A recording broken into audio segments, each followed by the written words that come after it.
Two Iraqi protesters killed as thousands rally against U.S. military presence.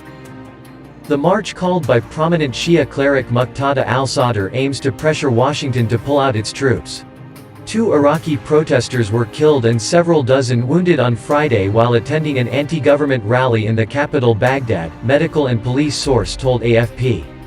One was shot by a live round in his neck and the second was hit with a military-grade tear gas canister, the sources said.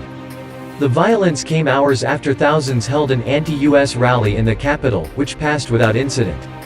Earlier, thousands of Iraqis rallied at two central Baghdad intersections on Friday after a prominent cleric called for a million-strong protest against American military presence in the country, following the U.S. killing of an Iranian general and an Iraqi militia chief. The march, called by Muqtada al Sadr, aims to pressure Washington to pull out its troops, but many anti-government protesters fear it could overshadow their separate, months-long demonstrations that have challenged Iran-backed Shia groups' grip on power. Tahrir Square avoided Sadr opposes all foreign interference in Iraq but has recently aligned himself more closely with Iran, whose allies have dominated state institutions since the US-led invasion of Iraq in 2003. Throngs of marchers started gathering early on Friday at Al-Hurriya Square in central Baghdad and near around the city's main university, Reuters witnesses said. Marchers avoided Tahrir Square, a symbol of mass protests against Iraq ruling elites. "We want them all out, America, Israel and the corrupt politicians in government," said Rod Abu Zahra, a health ministry worker from southern city of Samawa, who arrived by bus at night and stayed in Sadr City, a sprawling district of Baghdad controlled by the cleric's followers. "We support the protests in Tahrir as well, but understand why Sadr held this protest here so it doesn't take attention from theirs," he added. Men and women marched waving the red, white and black national colors, and chanted slogans against the United States, which leads a military coalition against the Daesh militants in Iraq and Syria.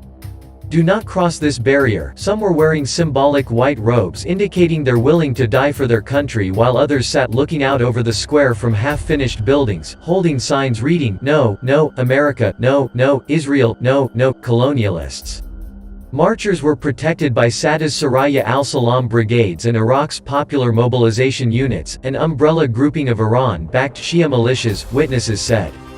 It is unclear if the march will end up at the gates of the U.S. Embassy, the seat of U.S. power in Iraq and the scene of violent clashes last month when militia supporters tried to storm the compound.